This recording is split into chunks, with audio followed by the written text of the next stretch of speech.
Ayan guys, ayan, ito pala guys ang aking mister. Ayan, siya lang daw po ang mag-ihaw. Ayan, umilag pa siya guys, nakita niya pong kamera.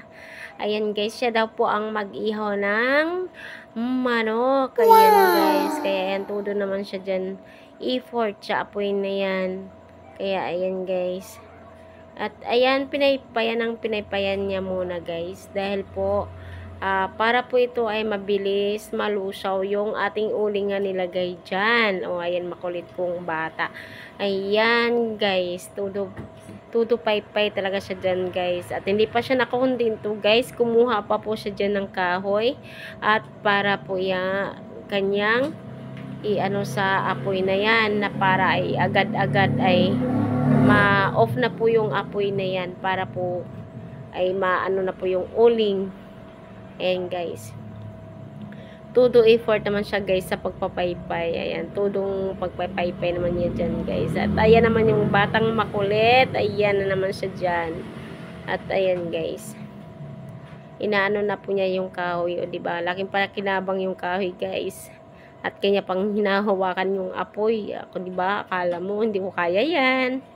Hindi ko kaya yan guys. Namawak ng apoy. Mainit kaya. Kaya ayan. Inaano po niya guys, sinusundot niya po niya doon sa kahoy na kinukuha niya kanina. O, diba? Konti na lang apoy guys. Konti na lang po yung apoy. Habang pinapaypayan niya po ito. Ayan. Pinapaypayan niya po ito guys.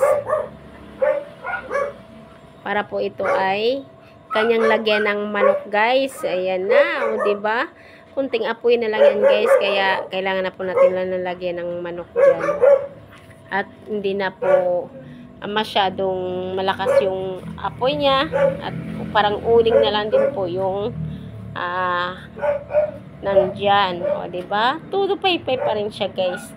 Siyempre guys, paypayan talaga yan. Para po, yan ay maluluto at maano po. Ayan guys, wala ka dyan guys, ang makulit na bata. Kumuha na din talaga siya ng helmet para po talaga iharap niya sa apoy. Kasi kanina, panibalik-balik siya, nainitan siya. O, diba? Kumuha talaga siya ng helmet para po talaga palapit siya sa apoy guys. So, diba? Akala mo, ganun din talaga yan siya kakulit. O, ganyan. O, diba? May helmet na siya, may palaban na siya sa init. Ayun guys. Ay, nako, talagang batang makulit. O, diba?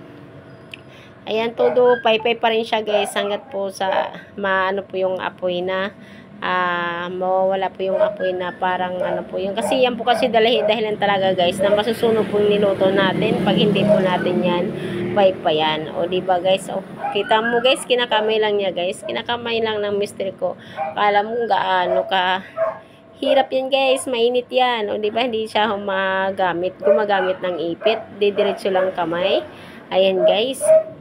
O, diba, ang galing.